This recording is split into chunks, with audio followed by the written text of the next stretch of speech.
வணக்கம். அனைத்து நண்பர்களுக்கும் வணக்கம்.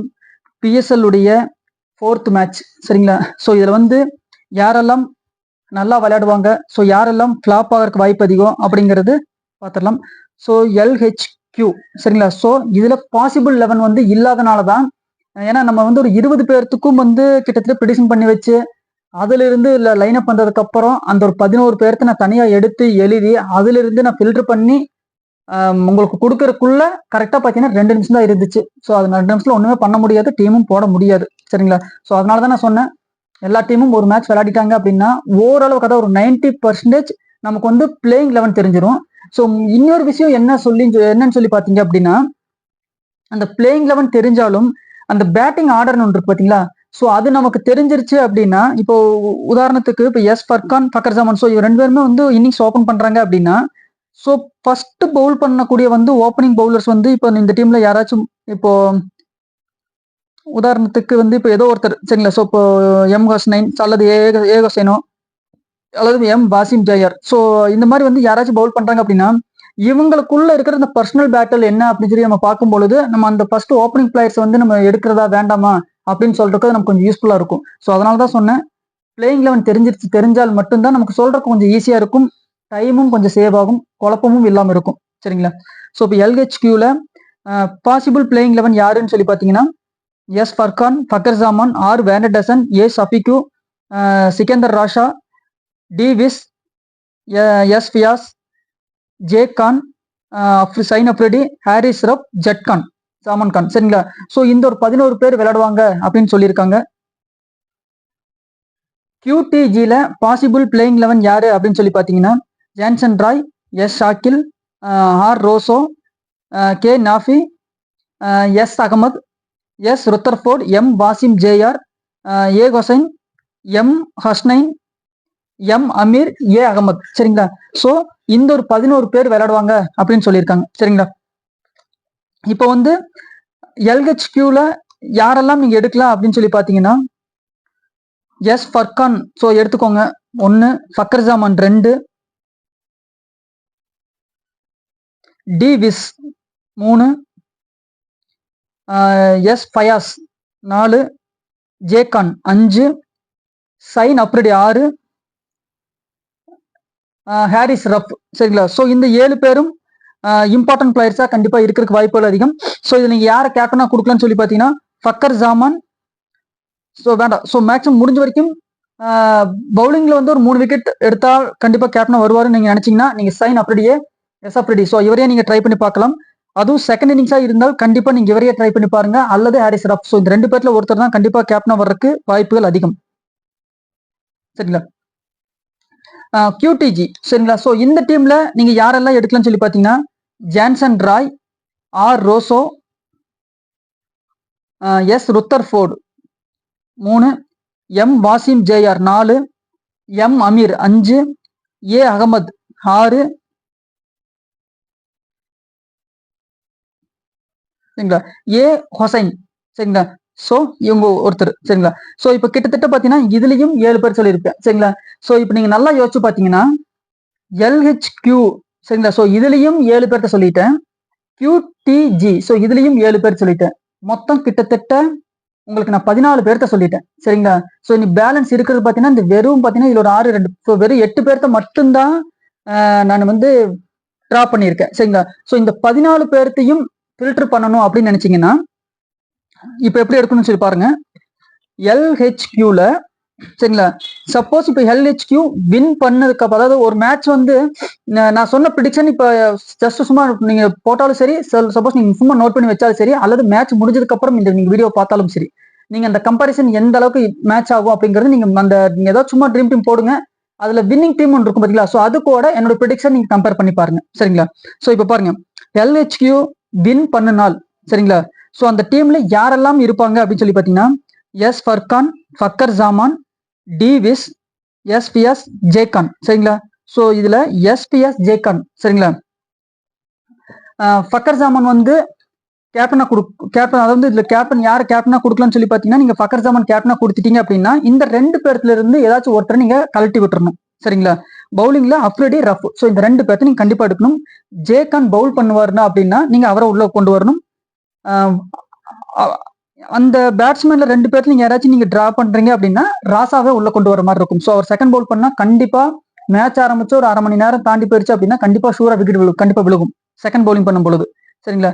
ஸோ இப்போ எல்ஹெச்யூ வின் பண்ணா எஸ்பர்கான், ஃபக்கர் ஜமான், டிவிஸ், ஸோ இந்த 3 பேர் கன்ஃபார்ம். எஸ் அப்ரெடி 4, ஹாரிஸ் ரப்பா 5. சரிங்களா? ஸோ இந்த 5 பேர் கன்ஃபார்மா உள்ள இருக்கணும்.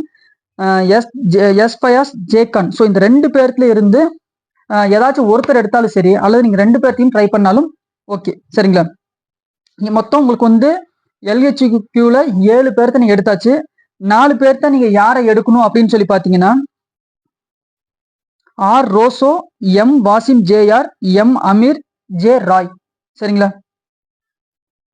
இந்த 4 பேர் தான் அதுல. அந்த சப்போஸ் எல்ஹெச்யூ வின் பண்ணால் அவங்க டீம்ல இருந்து யாரெல்லாம் உள்ள அந்த ட்ரீம் டீமுக்குள்ள இருப்பாங்கன்னு சொல்லி பாத்தீங்கன்னா இந்த ஒரு 4 பேர் தான் வர்றதுக்கு வாய்ப்புகள் அதிகம். சரிங்களா? ஓகே.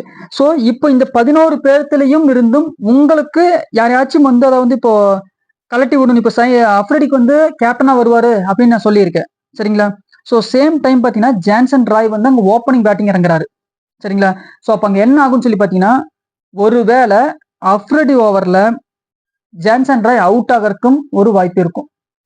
சரிங்களா? ஸோ இருக்கும். அப்ப நீங்க என்ன பண்ணணும் அப்படின்னு சொல்லி பாத்தீங்கன்னா ஜான்சன் ராய நீங்க கலட்டி விட்டுட்டு ரோசோ அதுக்கப்புறம் எஸ் ருத்தர்ஃபோர்டு. சரிங்களா? ருத்தர்ஃபோர்டு அல்லது எஸ் ஷாக்கில். சரிங்களா? ஸோ இந்த மாதிரி ஏதாச்சும் ஒரு பிளேயரை நீங்க அங்க உள்ள கொண்டு வந்து டீம் மேக் பண்ணி பாருங்க. கண்டிப்பா ஒரு நல்ல டீம் அமைக்க வாய்ப்பு அதிகம். இது நான் ஏன் சொல்றேன் அப்படின்னா அப்ரெடி கேப்டனா கொடுத்துட்டேன் அப்படின்னா அந்த டீம் நான் கேப்டன், அதான் ஏன்னா QTGல வந்து கேப்டனா வரக்கூடிய பிளேயர்ஸ் யாருன்னு சொல்லி பாத்தீங்கன்னா பேட்டிங்ல ஜான்சன் ராய் ஆர் ரோசோ. சரிங்களா? ஸோ இந்த 2 பேர்த்துல இருந்து கண்டிப்பா ஏதோ ஒருத்தர் அந்த டீம் வின் பண்ணுச்சுன்னா இவங்க 2 பேரும் கேப்டன் வைஸ் கேப்டனாவும் வரலாம். சரிங்களா? அவங்க டீம் மத்தவங்க யாரும் பிளே பண்ணல அப்படின்னா கண்டிப்பா இவங்க 2 பேரும் கேப்டன் வைஸ் கேப்டனா இருக்கலாம். இவங்க 2 பேரும் மேட்சையும் முடிக்கலாம். ஸோ இந்த மாதிரி நடக்கலாம். ஸோ அதனாலதான் சொல்றேன், நீங்க அப்ரெடி வந்து கேப்டனா போட்டுட்டீங்க அப்படின்னா ஜான்சன் ராய், ரோசோ இந்த 2 பேர்ல இருந்து ஏதாச்சும் ஒருத்தர் அப்ரெடி பவுல் பண்ணும்போது இறங்கக்கூடிய பேட்ஸ்மேன் யாருன்னு சொல்லி பார்த்து அவரை நீங்க எடுத்துட்டு ஒரு டீம் மேக் பண்ணணும். 2வது டீமா மேக் பண்றீங்க அப்படின்னா அப்ரெடியும் இருக்கணும், ஜான்சன் ராயும் இருக்கணும், ரோசோவும் இருக்கணும்.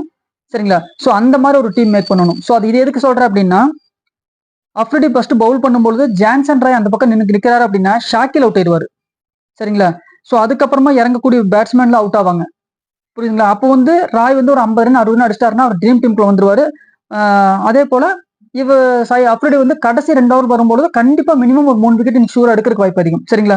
ஸோ அப்ப அந்த கணக்குப்படி பாத்தீங்கன்னா ஜான்சன் ராய் இருந்தும் ஒரு டீம் இருக்கணும். சரிங்களா? ஓகே. ஸோ இப்போ எல்ஹெச்யூ வந்து வின் பண்ணினால் இந்த மாதிரி ஐடியா பண்ணி போடுங்க. இப்போ QTG சப்போஸ் இந்த டீம் வின் பண்ணினால் அந்த டீம் எப்படி செட் ஆகும் அப்படின்னு சொல்லி பாருங்க.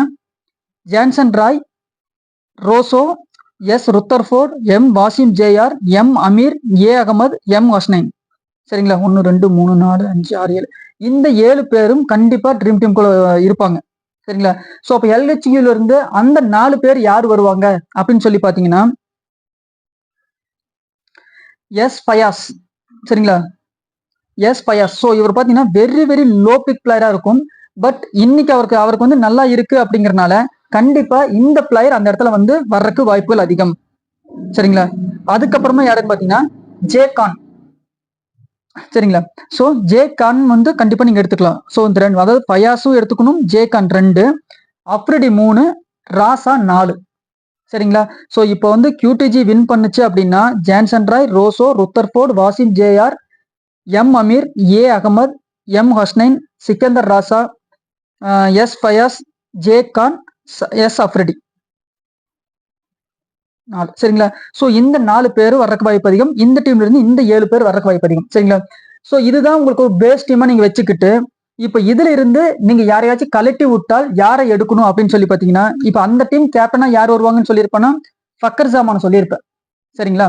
சோ இப்போ வந்து நீங்க அந்த ஃபக்கர் ஜமானை வந்து இந்த 11 பேர்ல இருந்து ஏதாச்சும் ஒருத்தரை கழட்டி விட்டுட்டு நீங்க ஃபக்கர் ஜமானை இன்க்ளூட் பண்ணாலே போதுமான ஒரு டீம் வந்து உங்களுக்கு கண்டிப்பா சூப்பரா செட் ஆகிறதுக்கு வாய்ப்புகள் அதிகம்.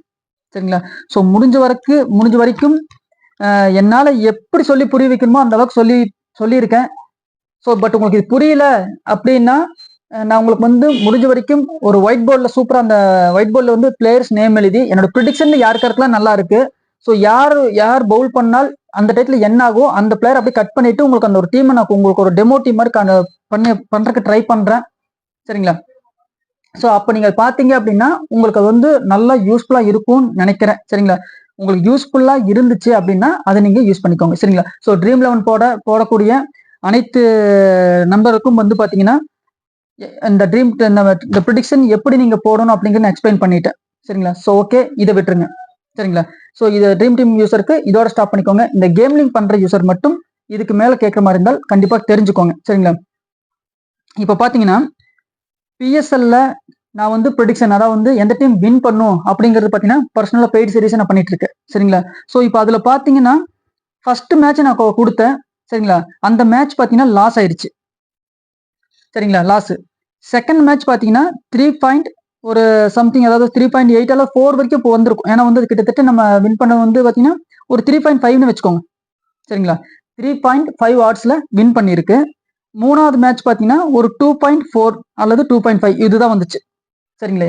மொத்தமா பாத்தீங்கன்னா 3 மேட்ச் ப்ரெடிக்ஷன் கொடுத்துருக்கேன். ஸோ ஃபர்ஸ்ட் மேட்ச் பாத்தீங்கன்னா இந்த லாஸ். சரிங்களா? ஸோ இது ப்ராப்பரான கேம்லிங் தெரிஞ்சவங்களுக்கு கண்டிப்பா இந்த மேட்ச் பாத்தீங்கன்னா பிக் லாஸ் ஆயிருக்கிறதுக்கு வாய்ப்பே கிடையாது. சரிங்களா? ஏன்னா நம்ம தெளிவா சொன்னோம். நமக்கு அதாவது எப்படி சொல்லுங்க, நமக்கு ஒரு கிட்டத்தட்ட பாருங்க, வேணா உங்களுக்கு நான் அது முடிஞ்சா நான் டிஸ்பிளே பண்றேன். ஸோ ஃபர்ஸ்ட் மேட்ச் பாத்தீங்க அப்படின்னா நம்ம டீம் ஃபேவரா 30 பைசாக்கு வந்து பாத்தீங்கன்னா வந்துருச்சு. சரிங்களா? அப்போ நம்ம என்ன பண்ணணும் அப்படின்னா எப்பவுமே எல்லா மேட்சுக்குமே பாத்தீங்கன்னா நான் இது ஏன் நான் படிச்சு நான் சொல்லிட்டே இருக்கேன் அப்படின்னா ஒரு பிளேயர் ஜாதகத்தில் மிஸ் ஆகினால் கூட ஒரு வேளை நம்ம ப்ரெடிக்ஷனே தப்பானால் கூட நம்மளுடைய பணம் லாஸ் ஆகக்கூடாது. ஸோ இதுல வந்து நீங்க உறுதியா இருந்தால் மட்டும்தான், நான் உங்களுக்கு அது ஆரம்பம் ஒரு ரூல் மாதிரி நீங்க எடுத்துக்கணும். என்னுடைய இந்த புக் செட் லாஸ்கெட் வீடியோலாம் உங்களுக்கு நான் அவ்வளோ கிளியரா நான் சொல்லியிருக்கேன். சரிங்களா? அதை இதுக்கு தான், அதை வந்து ஒரு 30 பைசாக்கு வந்துருச்சு அப்படின்னா இப்போ நம்ம ஒரு ஒரு ஒரு மேட்சுக்கு பாத்தீங்கன்னா என்ன சொல்லியிருக்கேன், எல்லா மேட்சுக்கும் ஒரே மாதிரி அமௌண்ட் தான் நீங்க பெட் பண்ணணும் அப்படின்னு சொல்லியிருப்பேன். சரிங்களா? ஸோ ஒரு 5000 ரூபா தான் நம்ம யூஸ் பண்றோம், ஒரு மேட்சுக்கு வந்து நான் ஒரு 5 ரூபா நான் யூஸ் பண்றேன் அப்படின்னா அதை வந்து உங்களுக்கு எப்படி பிரிச்சு கட்டணும் அப்படிங்கறதையும் நான் தெளிவா சொல்லியிருக்கேன். ஸோ நம்ம வந்து பெட்டிங்கே நம்ம இன்னும் வந்து என்ட்ரியே எந்த என்ட்ரியுமே நம்ம எடுக்கல. சரிங்களா? எடுக்கல. பட் நம்ம டீம் ஃபேவரா 30 பைசாக்கு வந்துருச்சு அப்படின்னா இப்போ நீங்க வந்து என்ட்ரி எடுக்காமையே ஒரு ஒரு ஒரு லிமிட். சரிங்களா? ஸோ அந்த ஒரு என்ட்ரி நீங்க ஆப்போசிட் டீம் மேல போட்டு வச்சுக்கிறதுல எந்த தப்பும் இல்லை. புரியுதுங்களா? எந்த தப்புமே கிடையாது. நம்ம வந்து ஒரு 4 என்ட்ரி எடுத்ததுக்கு அப்புறம் புக் செட் வந்தாதான் நம்ம புக் செட் பண்ணுவேன் அப்படின்னு சொல்லி இருந்தீங்க அப்படின்னா நீங்க அன்னைக்கு ஒருவேளை மேட்ச் ப்ரெடிக்ஷன் தப்பாச்சுன்னா அன்னைக்கு நீங்க லாஸ். சரிங்களா? அதுவே நமக்கு வந்து ஒரு 20 பைசா மேட்சுக்கு வந்துருச்சு அப்படின்னா ஒரு ஒரு லிமிட் வந்து நீங்க ஆப்போசிட் மேல போட்டு ஃபர்ஸ்டே புக் செட் பண்ணி வச்சுக்கிட்டு கூட நீங்க மேட்ச் பார்க்கலாம். சரிங்களா? ஸோ அப்படி மேட்ச் பார்க்கும் பொழுது 20 பைசாக்கு நம்ம இருந்த டீம் சப்போஸ் ஒரு ஓப்பனிங்லயே ஒரு 3 விக்கெட்டோ அல்லது 3 விக்கெட் போயிருச்சு அப்படின்னா, இல்ல ஒரு பால்ஸ் வந்து அதிகமா டாட் ஆயிட்டே வந்துருச்சு அப்படின்னா மேட்ச் ஈக்குவல் ஆனா கூட நீங்க வந்து தைரியமா போடலாம். வந்து நம்ம ஏன்னா உங்ககிட்ட வந்து 4 லிமிட் சும்மா கையில வச்சிருப்பீங்க. சரிங்களா? ஸோ 1.7 வரும்போது கூட நீங்க ஒரு 1K போடலாம். 2.5 வரும்போது ஒரு 1K போடலாம். அதாவது ஒன் சைடா போகக்கூடிய மேட்சஸ்க்கு நான் சொல்றேன். சரிங்களா? போடலாம். அல்லது வந்து உங்களுக்கு 2.2லயே வந்து நின்றுச்சு, 2.5 2.2 வந்தால் கூட நீங்க தைரியமா ஒரு 2000 ரூபாய் போட்டு வச்சுக்கலாம். ஸோ அந்த 4 லிமிட் நீங்க போட்டீங்க அப்படின்னா இது நீங்க தர்மத்துக்கு ஒன் சைடு போன மேட்ச் கூட 4000 ரூபாய்க்கு நீங்க மினிமம் 3800 ரூபாய் பக்கம் ப்ராஃபிட். அதாவது நீங்க கட்டக்கூடிய 5000 ரூபாய் போக மீதி 3800 ரூபாய் உங்களுக்கு லாபத்துல நிற்கும். சரிங்களா? இது வந்து இந்த மேட்ச் அதாவது ஒன் சைடா போய் ஜெயிக்கக்கூடிய மேட்சுக்கு. சரிங்களா? அதுக்கு சொன்னேன். இப்போ ரெண்டாவது மேட்ச் பாருங்க. இப்போ 3.5ல மேட்ச் வின் பண்ணுச்சு. சரிங்களா?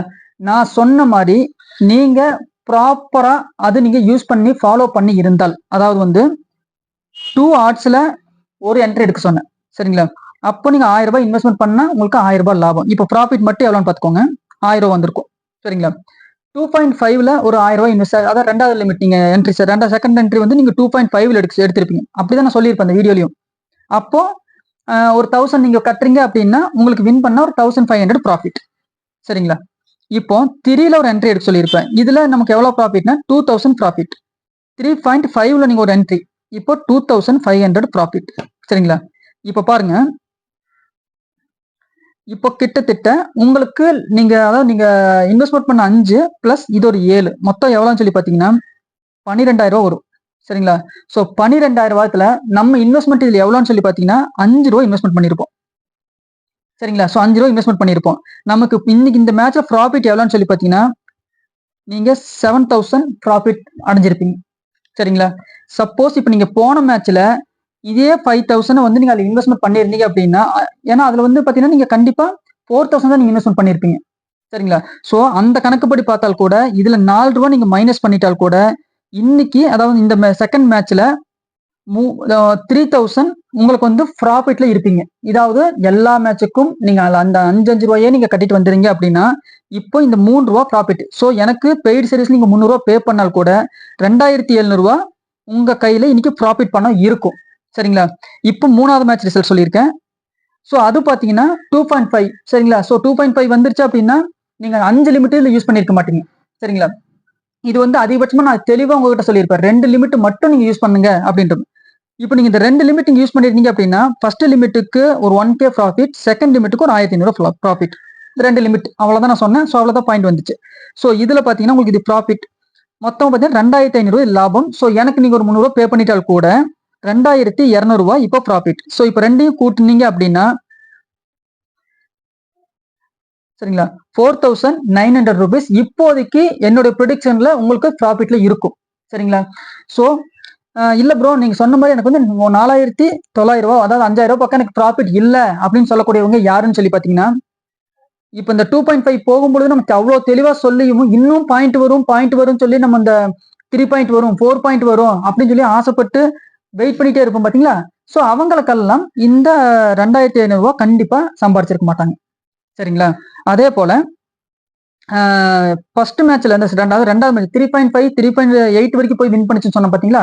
சோ அந்த மேட்ச்ல பாத்தீங்கன்னா கிட்டத்தட்ட இது மாதிரி வந்து ஒரு 3 விக்கெட் போயிருச்சு. இந்த மாதிரி வந்து 4 பாயிண்ட் வந்துருச்சு இன்னைக்கு டீம் ஜெயிக்காது அப்பனா நம்ம கட்டலாமா வேண்டலாமா அப்படின்னு சொல்லிட்டு டபுள் மைண்ட்ல இருக்கும் பாத்தீங்களா? சோ அவங்களும் ப்ராஃபிட் பண்ணிருக்க மாட்டாங்க. சரிங்களா? சோ ஒரு முடிவை நம்ம எடுக்கிறோம் அப்படின்னா அதுல தெளிவா உறுதியா இருந்தால் மட்டும்தான் நீங்க அதுல சக்சஸ் பண்ண முடியும். சரிங்களா? சோ அதை விட்டுட்டு வேணுமா வேண்டாமா நடக்குமா நடக்காதா சோ இந்த மாதிரி ஒரு விக்கெட் போனா ப்ரோ என்ன ப்ரோ 4 விக்கெட் போயிருச்சு அப்படின்னு சொல்லிட்டு நீங்க ஒருத்தர் மெசேஜ் பண்ணலாம். அதாவது ஏதோ ஒருத்தர் நம்மளே குரூப்ல நமக்கு எல்லாமே அந்த மேட்ச் ஃப்ளோ அப்படிங்கிற வரைக்கும் நான் உங்களுக்கு கொடுக்குறது ஏன் நான் கொடுக்குறேன்னு நினைக்கிறீங்க? சரிங்களா? சோ உங்களுக்கு நீங்க எப்பெல்லாம் நீங்க வந்து என்ட்ரி எடுக்கணும் எப்பெல்லாம் என்ட்ரி எடுக்கக்கூடாது சோ மேட்ச் இப்படிதான் போகும் அப்படிங்கறது நான் அது நீங்க தெரிஞ்சுக்கிட்டீங்கன்னா உங்களுக்கு அது யூஸ்ஃபுல்லா இருக்கும் அப்படிங்கறதுக்காக தான் அந்த மேட்ச் ஃப்ளோங்கிறது கொடுக்கறது. இப்போ உதாரணத்துக்கு பாத்தீங்கன்னா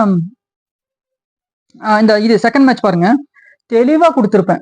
ஸோ இந்த மேட்ச் பார்த்தீங்கன்னா ஹை ஸ்கோர் மேட்சா இருக்கும். நல்லா நோட் பண்ணிக்கோ ஹை ஸ்கோர் மேட்சா இருக்கும். மேட்ச் க்ளோஸ் கால் அதாவது வந்து மேட்ச் க்ளோஸாகவும் போகும். அதுல நீங்க நினைக்கிற மாதிரி அவங்களும் வந்து அடிக்காம இருப்பாங்க. அவங்க டீம்லயும் நிறைய பேட்ஸ்மேன் நல்லா இருக்கு. ஸோ கண்டிப்பா அவங்க அடிப்பாங்க. கடைசி 20 நிமிஷத்துல தான் மேட்ச்ல ட்விஸ்ட் இருக்கு அப்படிங்கறத உங்களுக்கு நான் தெளிவா சொன்னேன். சரிங்களா? ஸோ அப்ப நான் எதுக்கு நான் அதை அந்த வார்த்தை நான் சொல்லணும் அப்படின்னு சொல்லி பாத்தீங்க அப்படின்னா நீங்க இந்த கேமிங் பண்ணும் பொழுது இதெல்லாம் உங்களுக்கு தெரிஞ்சு அதாவது ஒரு மேட்ச் போக்கே இப்படித்தான் இருக்கும்னு சொல்லி தெரிஞ்சுக்கிட்டால் உங்களுக்கு அது யூஸ்ஃபுல்லா இருக்கும். நீங்க என்ட்ரி எடுக்கிறதுக்கு யூஸ்ஃபுல்லா இருக்குமே சொல்லி தான் நான் சொல்றது.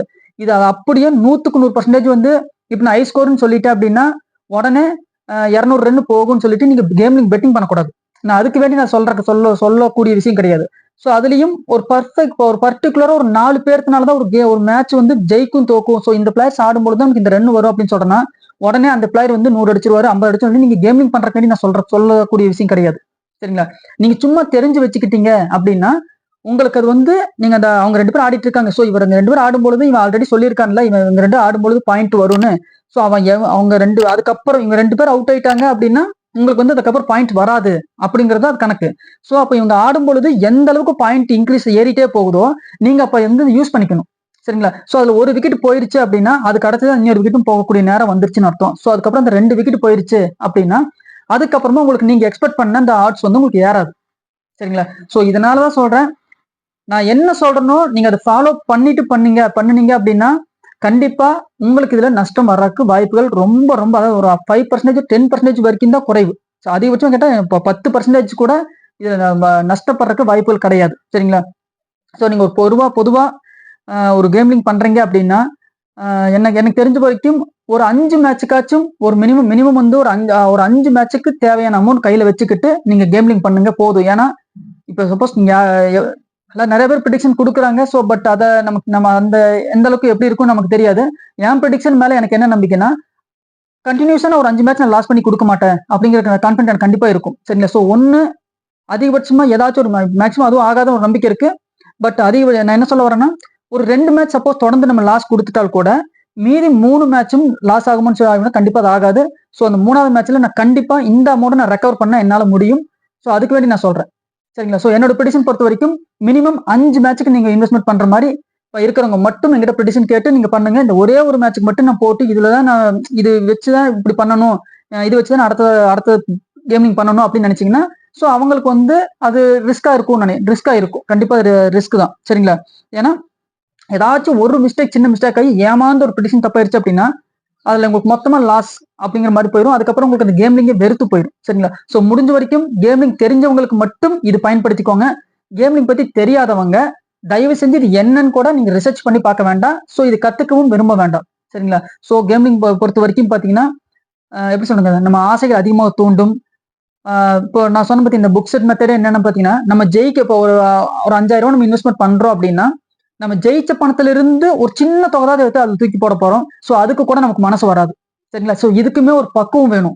இந்த பக்குவம் வந்தால்தான் உங்களுக்கு வந்து இது இப்படிதான் கேம்லிங் பொறுத்த வரைக்கும் இப்படிதான், எந்த டயத்துல என்ன வேணா நடக்கலாம். ஸோ இப்போ திடீர் நல்லா போன மேட்ச் திடீர் மழை வந்து டிஎல்எஸ் மெத்தட் கொடுத்து அப்படியே ஆப்போசிட் வின் ஆகும். சரிங்களா? ஸோ இந்த மாதிரி நடக்கலாம். அல்லது நம்ம ரொம்ப எக்ஸ்பெக்ட் பண்ண பிளேயருக்கு வந்து ஏதாச்சும் அடிபட்டு மேட்ச் விட்டு வெளியே போகலாம். ஸோ இந்த மாதிரி நடக்கலாம். ஸோ இந்த மாதிரி எதிர்பாராத ஒரு விஷயங்கள் நடந்தால் கூட நமக்கு நஷ்டம் இருக்கக்கூடாது. ஸோ இதுல வந்து நீங்க உறுதியா குறிக்கோளா இருந்தீங்க அப்படின்னா கண்டிப்பா கேமிங்ல ஹை ப்ராஃபிட் பார்க்க முடியும். சரிங்களா? ஸோ முடிஞ்ச வரைக்கும் என்னோட நம்ம வீடியோல புக் செட் லாஸ்கெட் பத்தி நான் ஒரு வீடியோ போட்டிருக்கேன். ஸோ அந்த வீடியோ நீங்க பொறுமையா பாருங்க. நான் என்ன சொல்ல வரேன், எப்படி சம்பாதிக்கிறது அப்படிங்கிறது உங்களுக்கு புரியும். அதுல பேசிக்கான ரூல்ஸ் சொல்லி சில விஷயங்கள் சொல்லியிருக்கேன். ஸோ நீங்க அதுவும் பாருங்க. உங்களுக்கு அது கண்டிப்பா யூஸ்ஃபுல்லா இருக்கும். சரிங்களா? ஸோ எல்லாரும் வெற்றியடைய வாழ்த்துக்கள். நன்றி, வணக்கம்.